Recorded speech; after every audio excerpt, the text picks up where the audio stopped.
So here we are. I'd like everybody to know how excited I am to break down the top 10 outfielders of Scout the Statline. This is going to be a lot of fun. There are everything that you want in players combined into the top 10. You got guys that have speed, you have guys that have power, you have guys that have speed and power. It's a great crop of outfielders this year. This is going to be some of the best players that we talk about through this entire series. Yeah. It's going to be a lot of fun tonight. But before we get into it too hard, Ross, how you doing? I'm good, man. I'm a little mentally drained right now. I'm not going to lie. I've been burning the candle at both ends, really working hard, especially on the Scout the Statline stuff. I do have some exciting news. We have pitching translations. They're ready. They're in the hopper. In fact, right now, our paying members have access to all of the boards that we've created that include pitchers. So it's kind of the early access period right now as we're trying to refine some of that. So there's going to be some tweaks that are still made in the coming weeks, but it's really close and it looks so good. I'm really thrilled about it. And we're going to be able to cover the top 10 pitchers here pretty soon too. And I mean, this is the biggest update that we've had all off season, and we've done a lot of work this off season. So I'm really excited about it. Well, we're going to wake you up with outfielders, but I do want to say something on the pitchers that you're going to be introducing on the site. I have no idea how to scout pitchers.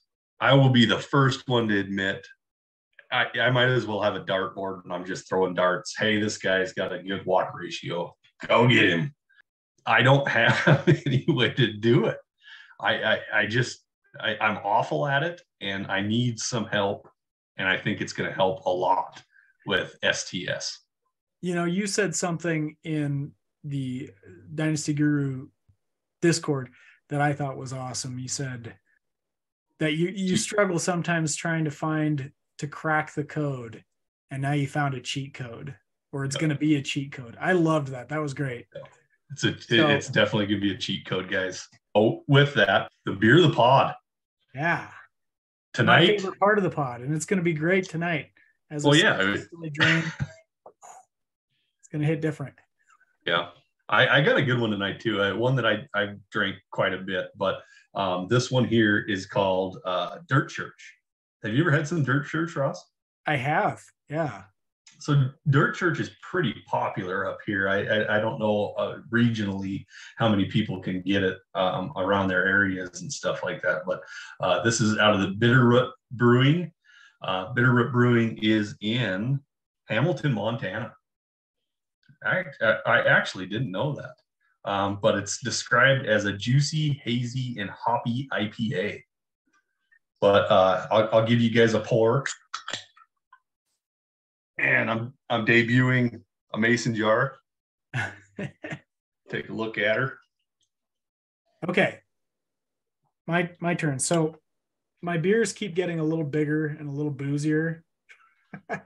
So I guess it's just a good way for me to power through the show is getting a little bigger beer and a little boozier. This one is an old-fashioned double imperial ale. So it's going to be strong. Deadfall is the name. And this is from Powderhouse Brewing Company, right here, local, Boise, Idaho. Is this something that you've had before? I have never had this beer. Okay. Says it is aged in Barbados rum barrels with orange peel, cherries, and bitters. So I have no idea what this is going to taste like. But I will tell you a little bit about Powderhouse. I have not had a lot of their beer. I have been to their brewery before, so I've tasted some of their stuff, but it's not a regular place that I check out. This is what they say on their website. The Powderhouse brand resonates with outdoor enthusiasts, the adventurous and wanderlust seeking a refuge from the storm. Very poetic.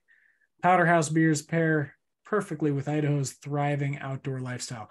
So I've noticed this, maybe this is just an Idaho thing, but every brewery that you go to will say the exact same thing. They're going to all tell you they're really embracing the outdoor lifestyle. You know, let's get out and hike. Let's get out and do this and that. And how do you think it would go if a brewery went the opposite direction and they were like, stay indoors and watch couch TV. Potatoes. You guys that like to sit at home and drink beer and watch football or whatever. All right, here goes my pour. I did have this nicely frosted cup, but it's, can you even see that? There it is.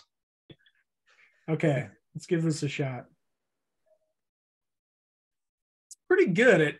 You can definitely pick up on that orange peel that it said was in there.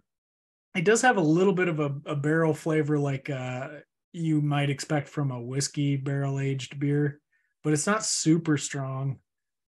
Yeah, that's good. I like that more than I think most of my barrel-aged beers that I drink. Nice. Good. So it's a winner. And as always, if you guys have beers that you want us to try, tell us their names, you know, whatever you guys want us to do. I'll drink whatever beer you put in front of me. It's fine. Yeah, drop a comment. We'll check it out. Yeah. All right. Let's talk about the top 10 outfielders though, because I'm just stoked to go through this. Top 10. Here we go. Suspense. You could cut it with a knife. Sal Frelick. And Sal Frelick was drafted by the Milwaukee Brewers, round number 1, pick number 15, out of Boston College. He stands about 5'10", weighs 180 pounds, got the build, got the looks. He looks like a baseball player, Ross. Now give me those stats, man. All right.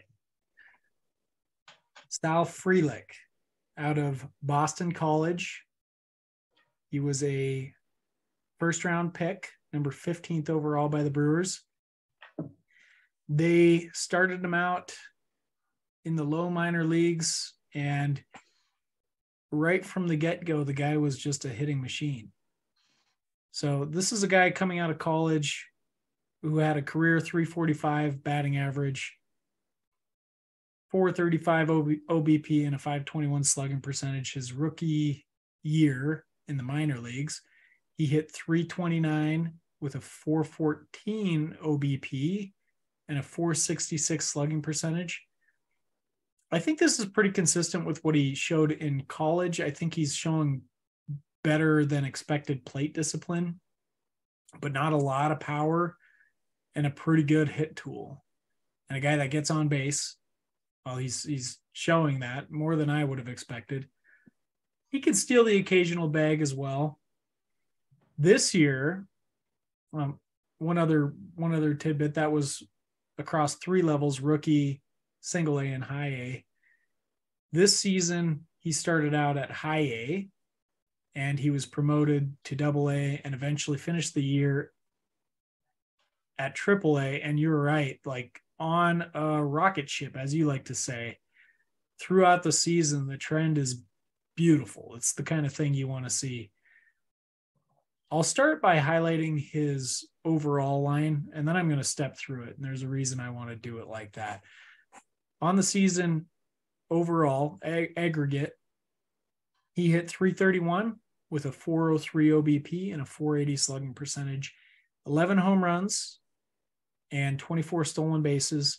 He walked 52 times and struck out 63. So he's a high contact guy. He's going to put the ball in play most of the time when he gets up. So now let me walk through the different levels. Started the year at high A.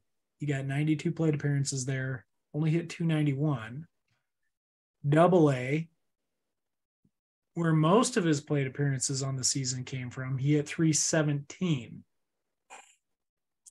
And then triple A, where he got another 217 plate appearances, almost as much as he got in double A, he hit 365. Yeah. So throughout the season, moving up levels, he was hitting better and better. And that's what you want. And it's across the board. His OBP was rising throughout the season. It dropped a little bit at double A after high A, so he was taking a little less walks. but it's increased again in AAA. Slugging percentage also increased. This is a guy that you want to probably target because he is on the trend. The last time I recall seeing this, and it was that obvious, was Giancarlo Stanton coming into the major leagues. All of a sudden, he was swatting home runs every single he's not just on a rocket ship to the moon. He's blowing right past the moon and going to Mars. Sal is on fire and probably one of the hottest prospects I can think of in all of the major league. So Sal Frelick has a career 331 batting average. And I want to highlight this because right now, up to this point in his career, he's all about the batting average. Yeah. Counting stats are not going to be extreme with this guy, except for the occasional stolen base. In fact, I think you could say some of his comparables in the major leagues are guys like Luis Arias and Jeff McNeil. Okay. I have one that I really like a comp for him as Andrew Benintendi. I could see that. I could see that too. I think Benintendi, he hasn't hit with much power recently, but I think he came into the league with more power than we're going to see from Frelick. Yep. But I'm really interested in this guy. I think it's a guy you definitely want to target and go get if you can get him at a reasonable cost. I found in some of my leagues is not that reasonable, actually, surprisingly. But if people are paying attention to that trend, they're seeing the same thing that we are. But if they're not, this is a good guy to obtain right now. I am 50% sure, which is pretty high, that he will debut in the major leagues in 2023. He should be a major leaguer in 2023. There's no doubt in my mind. And fairly early, like before the All-Star break, like way before the All-Star break. Yeah. Especially what one injury in Milwaukee's outfield, and we got Sal Roman center field. He has the potential to be one of the guys that's competing for batting titles. Yep, that's what I wanted to touch on. Was all I see is batting title. Yeah. So his scout grade equivalencies will tell that story. He has a 70 for his hit tool, which would be among the highest in the minor leagues that we'll find. 35 for power, below average power. Boy, that's low. And 55 for speed, so just above average. That's exactly what I'm seeing from his profile. Yep. That's exactly what he is. Yep. Not a whole lot of growth in body type, in my opinion. 5'10", 180, going to stick right around that, and which is perfectly fine. And here we go. We're going to jump into number 8. Ross is going to have a lot to say about this one. I can already see it on his face. Ross is going to have a lot to say. Jackson Chourio, and he's sitting in the AA affiliate for the Milwaukee Brewers. He was born in Venezuela. He is 18 years old, already in AA. I'm going to say that again. 18 years old, already in AA. And Ross, I know you are a big fan. I know Scout the Statline is a big fan. I will touch on Jackson here for just a little bit. So 2021, once again, 17-year-old season, had 159 at-bats in the DSL, the Dominican Summer League. He had 5 home runs, 8 stolen bases, average of 296, on-base percentage of 386, slugging 447. Just really, really nice stats. Solid numbers, but you can't make much out of that at the DSL level, right? As a 17-year-old or a 16-year-old, hard to say. He didn't do anything to dissuade what you want to like in a player. Yeah. Let's end it at that. So in 2022, once again, he's 18 years old. He starts out in single A ball, 250 at bats, bats 324, on base percentage 373, slugged 600, So that's 12 home runs, and then added another 10 stolen bases on top of that. He gets promoted to A plus, has 127 at bats. His average set at 252, so it dipped pretty hard. On base percentage 317, slugged 488, still had 8 home runs, 4 stolen bases, struck out 31 times, had 32 hits. So we're in that zone that I like, and then had 11 walks. Milwaukee had enough confidence in that 252 average to just say, well, he's 18 years old, he's ready. Let's send him to Double A and see what he's got. He got 23 plate appearances. He only had 2 hits in 23 plate appearances. He walked twice. He struck out 11 times. But at this point, he's 18 years old. He's in Double A.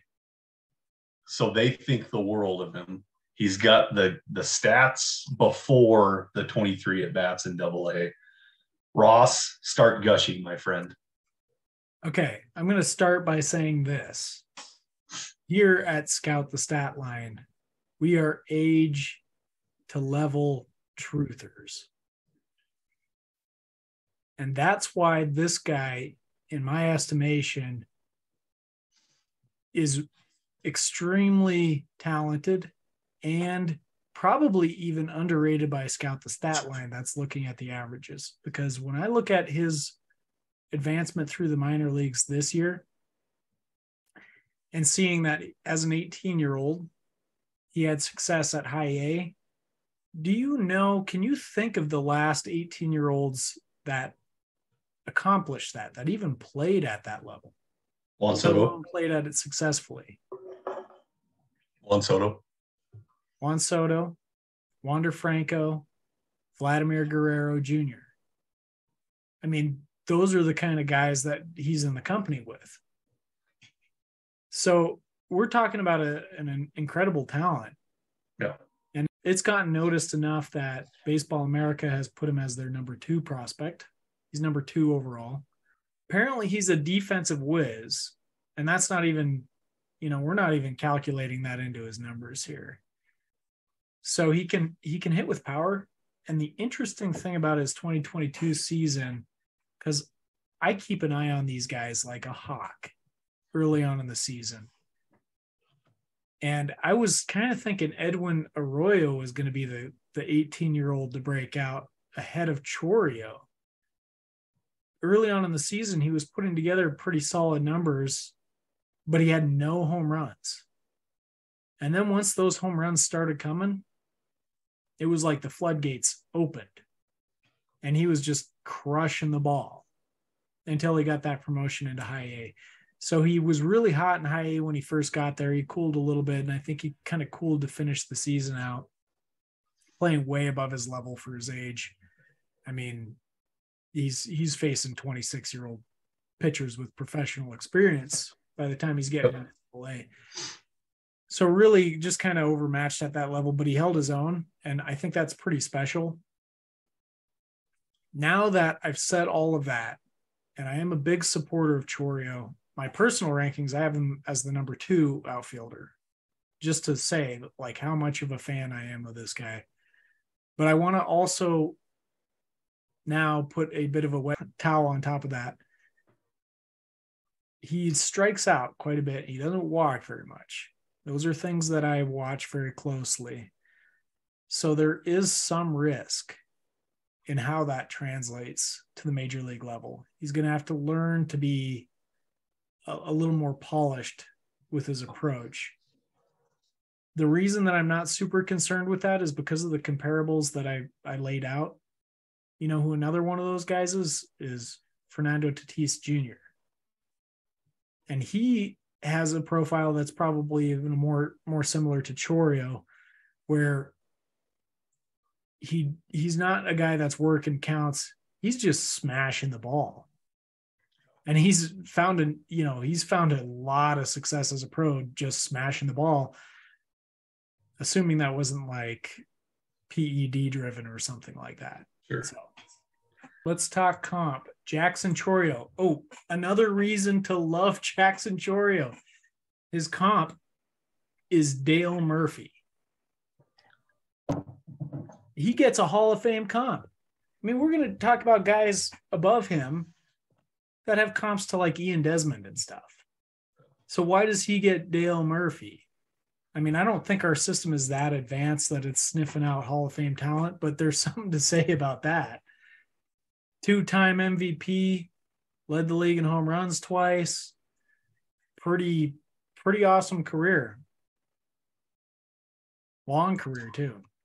So we're talking about an MVP, Hall of Fame, MVP. 2-time MVP, Hall of Fame comp for Jackson. That's a big deal, guys. I have all the faith in the world in the STS. Go get him. Go get him. That's right. All right. Another one of my guys that I'm just really excited about. And I think he's got one of the coolest nicknames. It works perfect. But we're talking about Pete Crow Armstrong. And I like to call him PCA. And I think it's perfect. PCA. He's 6 foot, 184 pounds, 20-year-old. He was drafted in the first round, number 19 overall by the New York Mets. He did get traded from the Mets to the Cubs. We have Pete Crow Armstrong, PCA. Ross, would you like to break him down just a little bit for me? Absolutely. Happy to. PCA, he debuted in 2021 at single A, very small sample size, only had 32 plate appearances, but he hit 417 in that small sample. And he walked more than he struck out. Not much to make out of it, no home runs, but promising. Mm-hmm. And he was a guy that even at that point, I was kind of interested in seeing if I could obtain him. He did have a season-ending injury.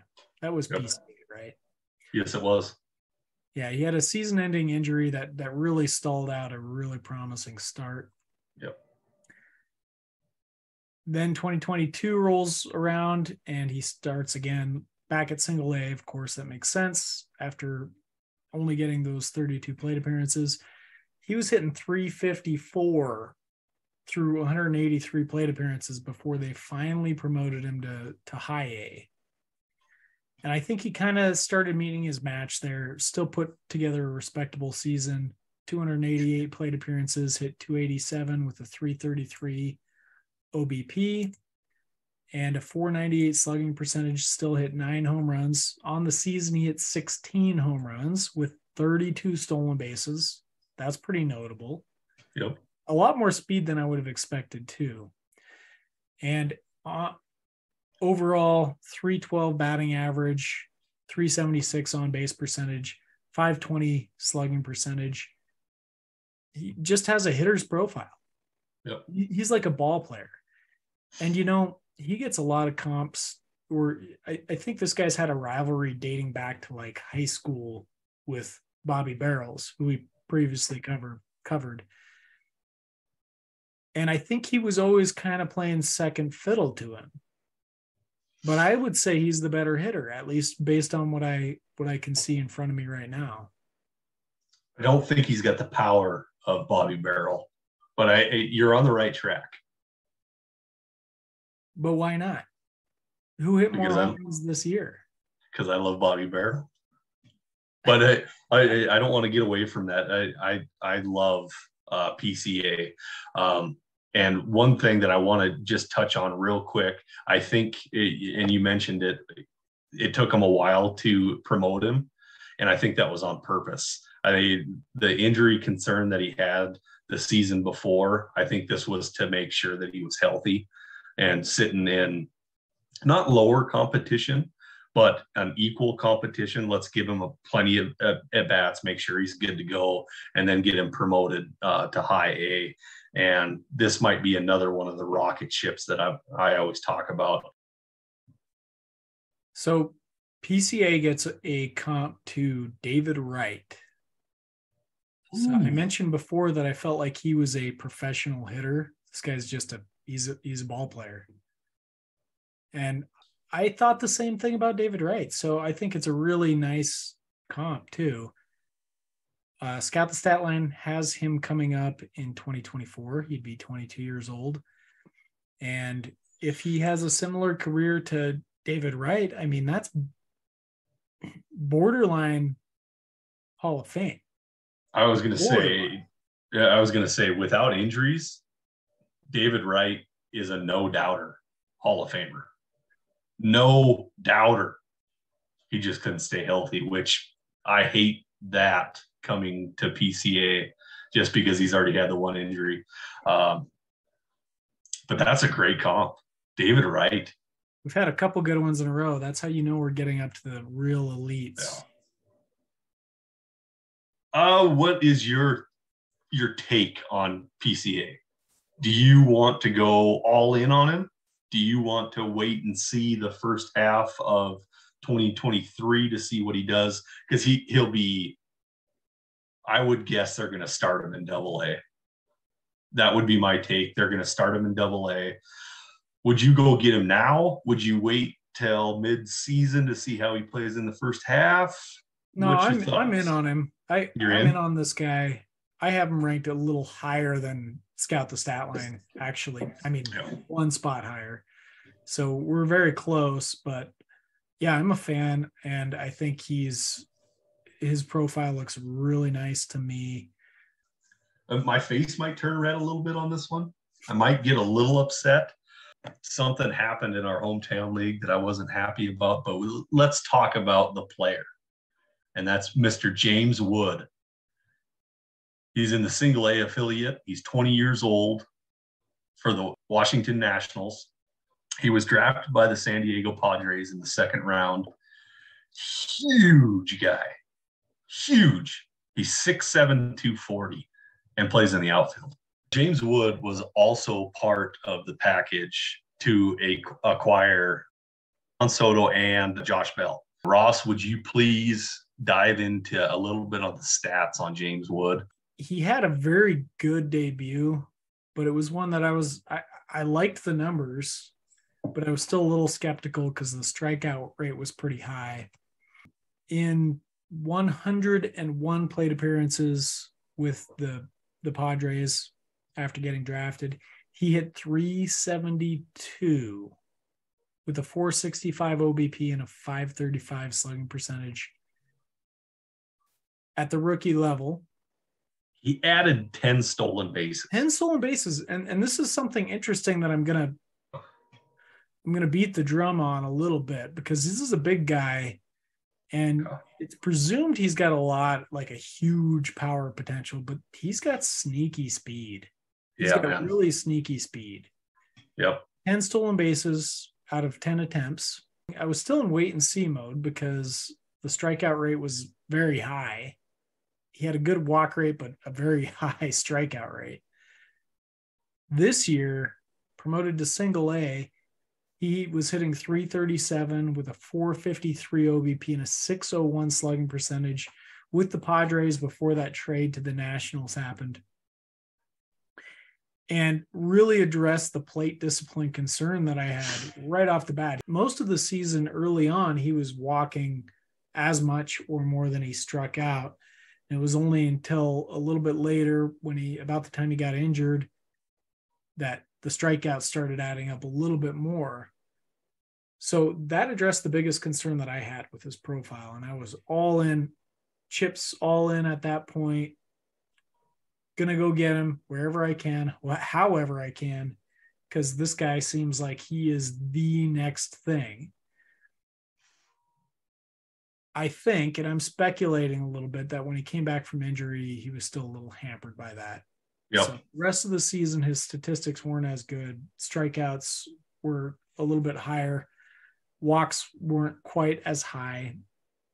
He got traded, so he's dealing with a lot of changes. So there's just a lot of stuff going on with him after that point. He struggled when he came back, rookie affiliate, and then after he went to the Nationals, he put up fine numbers.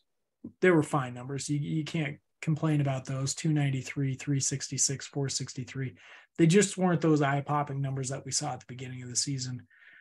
I think the real James Wood is the James Wood that we saw at the beginning of the season when he was nice and healthy. I'm really excited to see what he can do. Lots of sneaky speed on the season. He in 348 plate appearances, so just over half a season of plate appearances, roughly 20 stolen bases, which you wouldn't expect from a big supposed power hitter, 12 home runs, slugged 536. He projects for an average of 16 home runs per 600 plate appearances and 15 stolen bases. So they see a totally different player. Mm-hmm. I don't think he's going to be that player. I think he's got a good hit tool. And I think the power is going to show up, and he's probably not going to run so much when he gets bigger. No. So I'm actually with the scouts and the people that are saying that they think he's this type of player. I think he's probably more that type of player too. Yeah. I think Scout the Statline has it wrong on this guy. Yeah. But they are seeing something special. I really like this guy. I think now he's risen to the ranks in prospect lists where he's probably not cheap. But if you're paying attention to Scout the Statline, you could have got him for Khalil Watson. One major concern that I have, he's 20 years old. He's 20 years old. He's 6'7" and 240 already.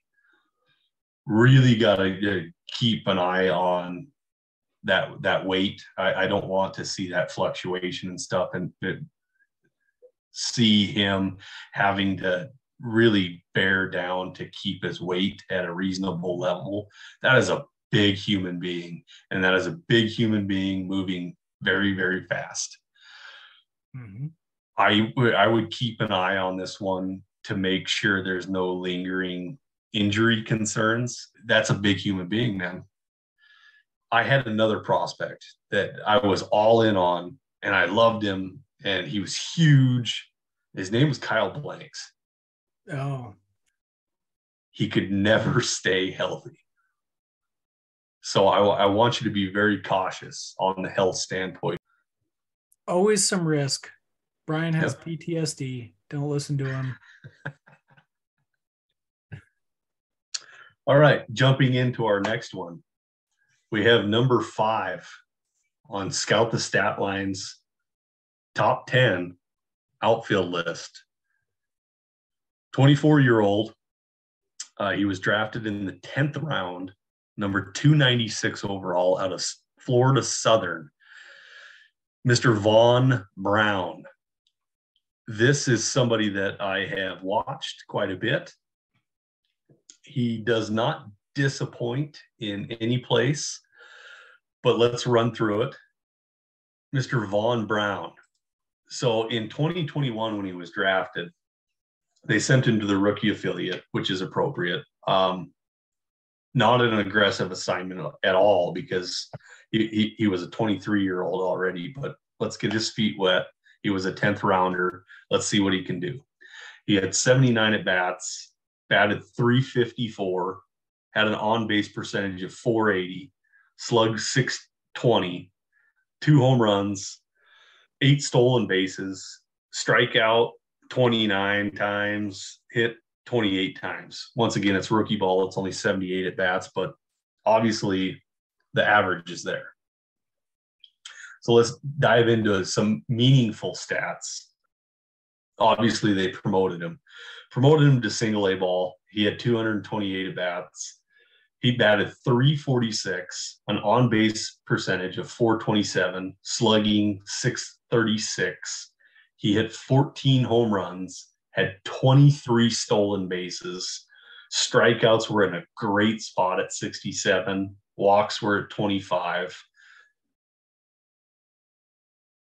He stuffed it. He stuffed every stat that you could possibly imagine as a 24-year-old in single A ball. So obviously, we're going to promote him again to high A. Had 157 at bats. He batted .350, on base percentage .454, slugged .611. So all the way down the list, it's the same stats. We're not afraid of anything. Still had 9 home runs, added another 21 stolen bases. So in 2022, he had 44 stolen bases and 23 home runs while carrying a 346 average. Yeah. Little bit older for what we consider to be in the right age group of what we like, but he's just working his way through the affiliates. He did get promoted to AA, but he only had 2 at-bats. So it was at the very end of the year. You know, nothing to speak of there. What do you think, Ross? What's your take here? Well, a little bit older is the understatement of the year. He's like 24 in the starting the year at single A. That's old. There's 2 paths for this guy, because like I'm looking at these numbers. I just want to detail this just a little bit more. Okay, this guy was a 5-year player at Florida Southern, not a particularly big school to begin with. His freshman year, he hit 250, sophomore, 252. The next year, 274. The 2020 season, 286. None of those numbers for a college player are notable at all. Then suddenly, as a 23-year-old, his 5th year, a 5th-year senior, he hit 387 with a 462 OBP and a 793 slugging percentage at college. What happened? And then all of a sudden he comes into the minor leagues and he's just a masher. He has been ever since he's joined, and very consistently so. Yep. A 350 hitter, a guy that doesn't walk very much, but he hits bombs and he steals a ton of bases. So to me, something happened. And I can't really tell you what changed, but all of a sudden this guy became a burgeoning fantasy superstar. And I'm here to tell you right now, I still don't buy it. Yeah. Because either this guy is breaking all models, one of 2 paths. He's breaking all models because he's going to have this giantly successful career despite all of the red flags, being too old, striking out too much, not having much plate discipline. Or he's going to be a fantasy superstar and he's going to, surprise everybody. And that's a possibility too. Yeah. I have him ranked much lower as a result of I'm not buying it. But I do wish him all the luck, and I hope he does. I hope he smashes it.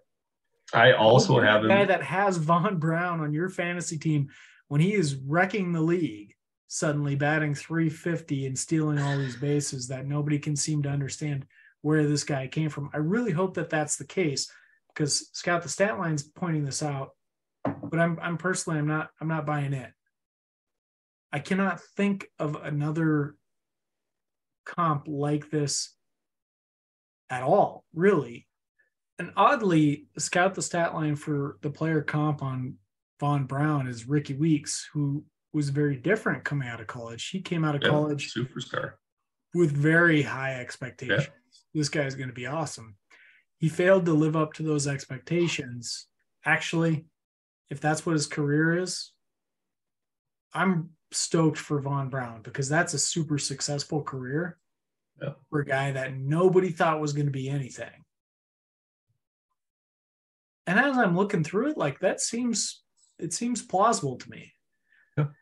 Minus the timeline, Ricky Weeks was up in the major leagues, much earlier than Von Brown will be. But if he has that kind of a career, you guys smashed it. Yeah. Von Brown, guys. This is one of those guys that I want you to go get, and this shouldn't cost you much. All right, ladies and gentlemen, we're into our top 4. Top 4 of the top 10 Scout the Statline outfielders. And our next player is Emmanuel Rodriguez. He's in the single A affiliate for the Minnesota Twins. He came out of the Dominican Republic. He's 5'10", 210 pounds, at 19 years old. Good build on a kid. Ross, will you break down the stats for us? Absolutely. I've heard he's a thick lower bodied guy. So he's got some heft behind him, and he's a guy that waits for his pitch. Okay. And you can see that in the numbers since he became a pro. At 18 years old, the Twins put him at the rookie level. He only hit 214, but he coupled that with a 346 OBP and a 524 slugging percentage, pretty solid power, hit 10 home runs and stole 9 bases. This year, this guy was a high riser. This guy was a Scout the Statline smoke show. His 2022 stats were remarkable. On the season, single A as a 19-year-old, he hit 272.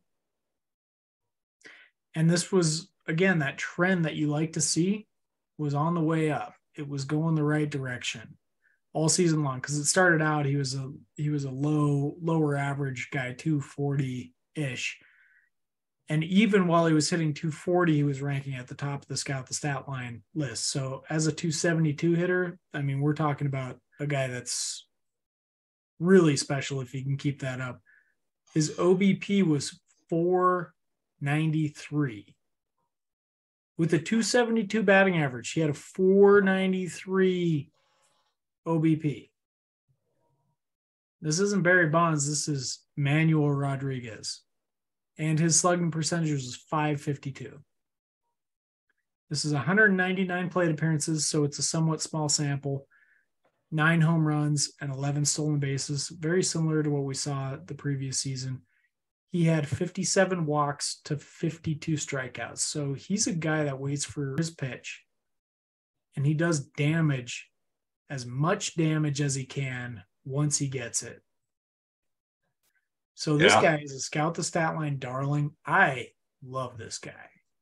I want to state this again. He's 5'10", 210 pounds at 19 years old, and has complete control of the strike zone. As you said, 57 walks to 52 strikeouts, 37 hits, and 9 home runs with 11 bags. That's a damn good stat line. The most unfortunate thing is that his season was cut short with injury. We can't really tell how well that would have held up or if it would have continued to improve. He has the potential to be like the best prospect in baseball. He has the potential to be that. And he's on Scout the Statline, he's real close. He's number 4 overall. Certainly would have liked to see a full season with promotions and stuff like that, but just looking directly at the numbers, it really is insane. It's telling. And this is like a profile you won't find anywhere else. Yeah. I mean, this guy, Scout the Statline projects this for his peak, average peak. 213 batting average, pretty low. 371 OBP, pretty high. 499 slugging percentage, pretty high. 36 bombs and 14 stolen bases. I think the 14 stolen bases, I think that's going to drop over time. Yeah. Just based on what I've heard. But some of the best power in the minor leagues, you want to know who this guy's comp is? Yes, I do. Sammy Sosa. 600 career home runs. 600 plus career home runs. And Sammy Sosa was pretty fast when he was young, too. He stopped running, when he started hitting all the bombs. We might see something like that from Emmanuel Rodriguez. Now, 60 home runs, I don't. Right. I think those days are the days of regularly seeing that are pretty long gone, even though we just saw it. Yeah. I don't Well, think we also just saw it from a 6'7", 250-pound man. So I don't want I want you to keep your expectations way lower than 60 for Emmanuel Rodriguez. But 40, 30 with I think he's got 40 home run potential at peak. And think about this. This guy at best right now, he's ranking in the lower end of top 100 lists. Scout the Statline has him at number 4. If you're really digging in and you're like, okay, I need to get the next big thing, I'm not going to give up the farm for it. This is your guy that you speculate on. There's only 3 left, Ross. There's 3 left in the top 30 outfielders that we have done so far.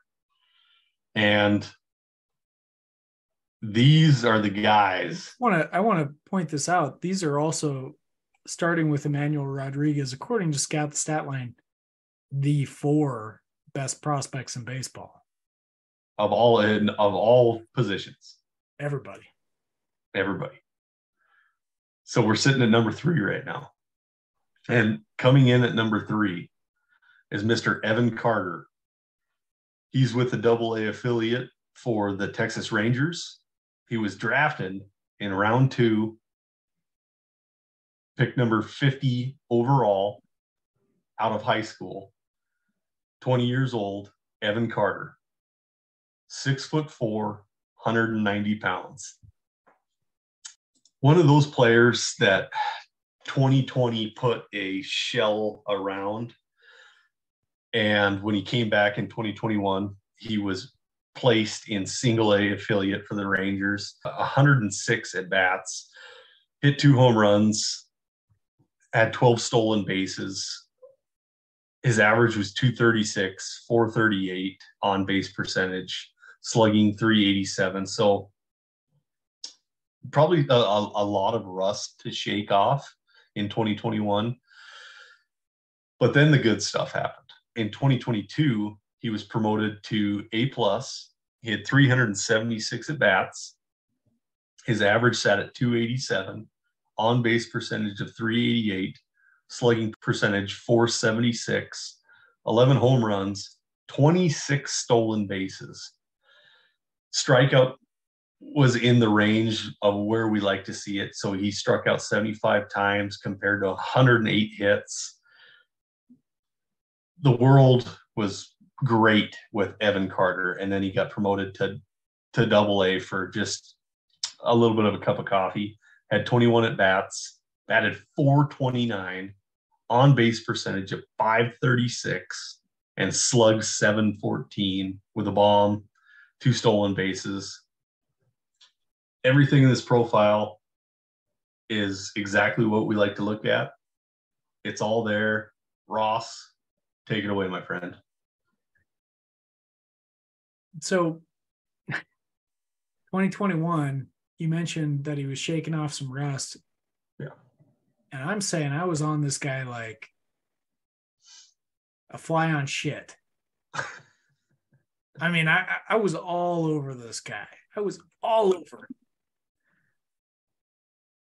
For one very simple reason. He had 34 walks and 28 strikeouts that year. Yep. It's a relatively small sample. And in my mind, that means that impacted his batting average and potentially his slugging percentage, but the skill was there. Yep. And it was really obvious to see in that one ratio right there, because so rarely do we see that in these young guys, 18 years old, especially at single A. What's he doing at single A? I'll tell you what he's doing at single A. The Rangers saw something special there too. They put him on a very aggressive assignment. And this year, I mean, this guy is like a jack of all trades. He does everything. He does it all.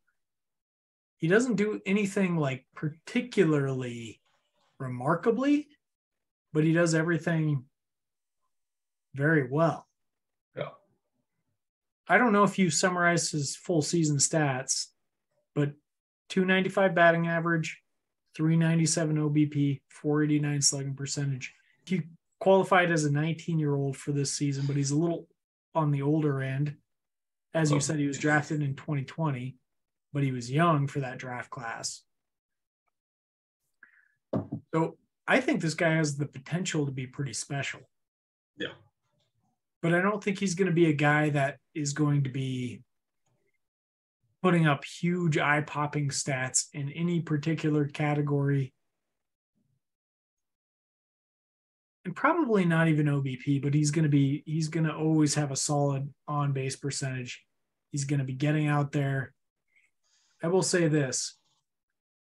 My counterpart in Scout the Statline, Jordan Rosenblum, this is probably his favorite prospect in all of baseball. He loves this guy. And that's notable because that guy's a genius. So yeah. I respect his opinion. So you're saying we have a key cog on a fantasy baseball team. A key cog in Evan Carter. Yep. At 20 years old. I agree. I don't see anything wrong with any of this stuff. I've heard this anecdotally from people that have seen him live. Like Chris Clegg is an example of this.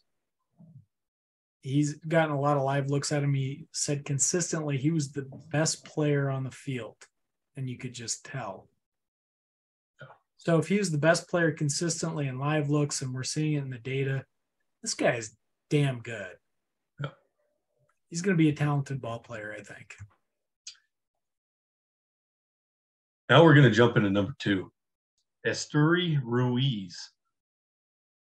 23-year-old, 6 foot, a little light on the weight, 169-pounder out of the Dominican Republic.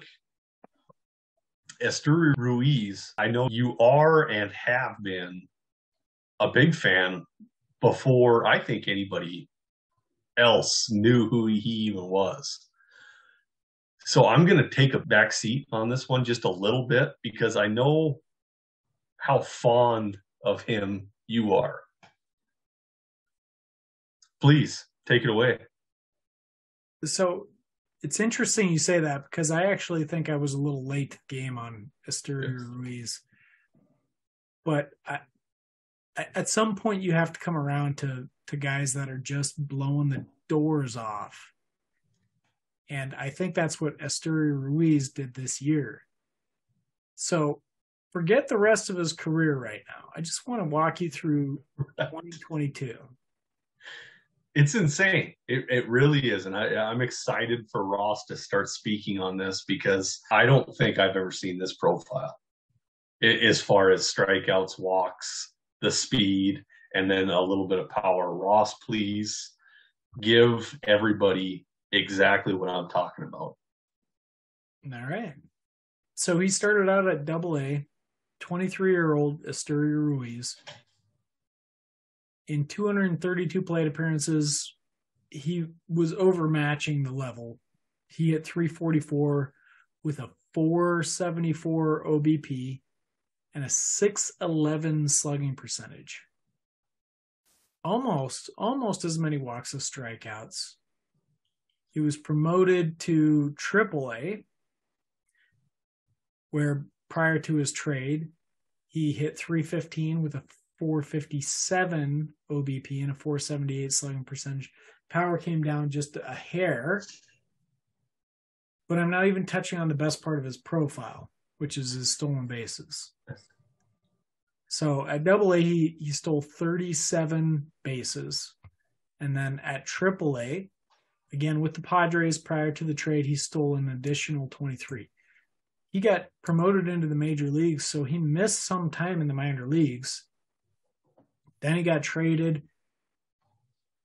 He went to the Brewers. There he finished out his season in AAA. He hit 329 there with a 402 OBP and a 459 slugging percentage. Very similar to what he did with the Padres. Stole an additional 25 bases. Overall on the season, he stole 85 bases while hitting 332 with a 447 on-base percentage and a 526 slugging percentage, 16 home runs, 85 stolen bases in the high minors. The stolen bases are absurd. Alone, yeah. You don't even need talking. When you couple it with everything else, it's get out of here. Who are you talking about?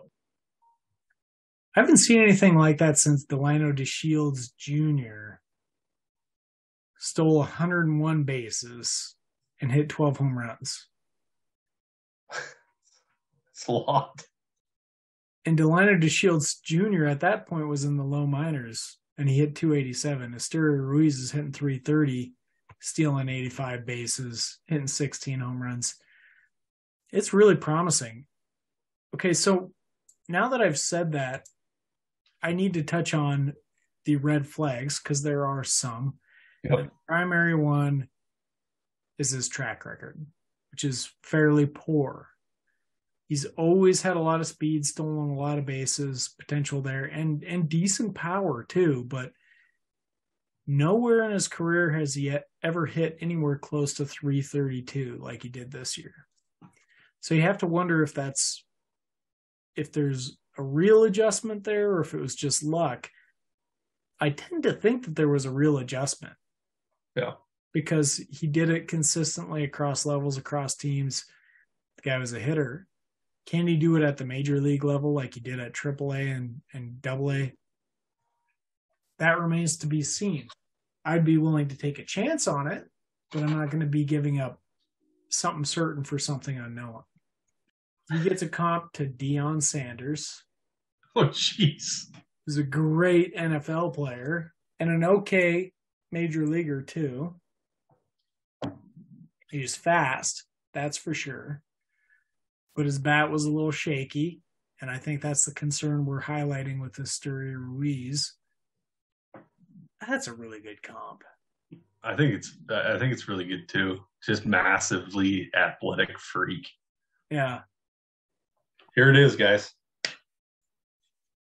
Your number one overall prospect, not just in the outfield. Ross is crowning him. Crown him. The king. He's the king. He's with a team in the Arizona area. They go by the name of the Diamondbacks. He's 22 years old. He's 5'10", 165 pounds. He was drafted in the first round, number 16 overall in 2019, out of the Seattle, Washington area, out of high school. Mr. Corbin King Carroll. CKC. Ross, I know you want to gush, so I'm going to let you. I'm going to sit here. I'm going to let you talk about the number one overall outfielder prospect. All right. His debut was pretty solid. I wouldn't call it remarkable, but he hit 299. This is at rookie and low A levels. Hit 299 with a 409 OBP and a 487 slugging percentage. Showcased what would become his trademark, I think. Pretty solid power and pretty good speed.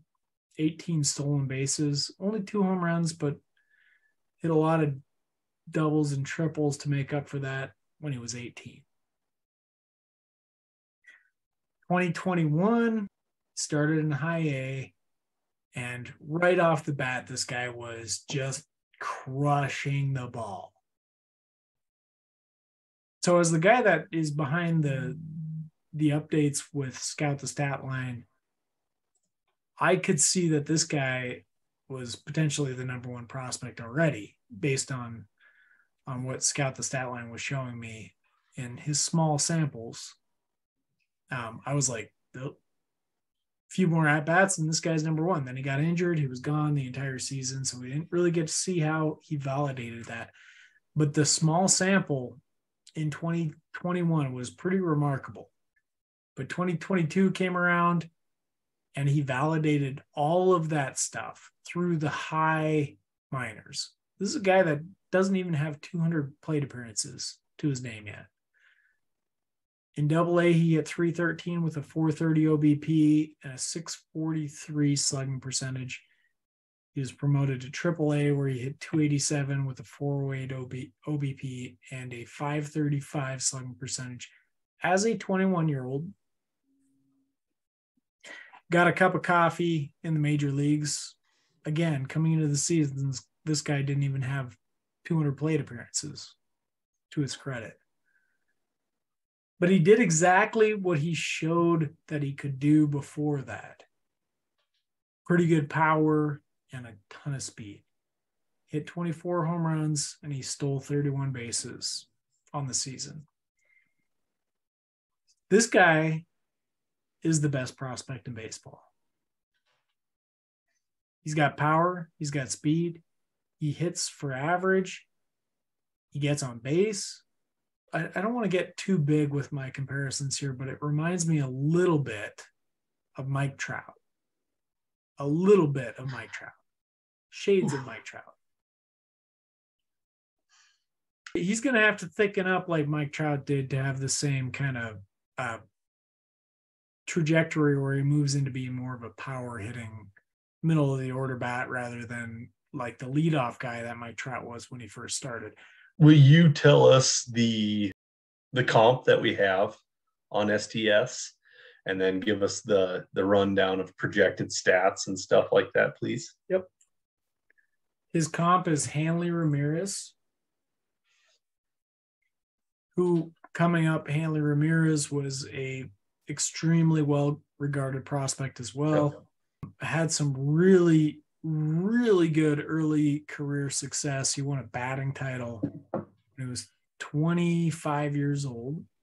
He was like a perennial 300 hitter early in his career. Yeah. I think people lose sight of this because his career didn't quite continue to trend that way. But early on, this guy was pretty remarkable. He won the Rookie of the Year, very much a power speed guy. And in his career overall, he was a 289 hitter with a 360 OBP and a 486 slugging percentage. Lots of steals, lots of home runs, 271 home runs, 281 stolen bases. At his peaks for stolen bases, he stole 51. At his peaks for home runs, he hit 33, kind of trended to being less of a stolen base guy and more of a home run guy, which you see is fairly common with these kind of guys. That's a pretty solid comp. And if you got a guy that is going to have a career like that, I think that's pretty good. You want him for sure. So I've had a burning question as I was prepping for our talks, and in the past years of what you think of the top prospect, Corbin Carroll being ours this year. Yeah. Where does he rank? He's not at the level of Wander Franco. He's not at the level of Vladimir Guerrero Jr. Is he at like a Chris Bryant level? That's a hard comparison to make. Yes. Yeah. I think he's probably at that tier. If I was going to give him a placement with those guys, I would say it's with like just a tier below. It's a little above Benintendi and a little above Seager. I wanted to say that they were probably similar, but like I don't think that they were, or I don't think that they are. I think Carroll's a little above where Seager was. Hey, you're talking about a perennial all-star shortstop. That's a big deal. Yeah. Yeah. I think he's going to be really good. King Carroll. All hail. Crown him. There it is, buddy. Is that it? We got it. All right.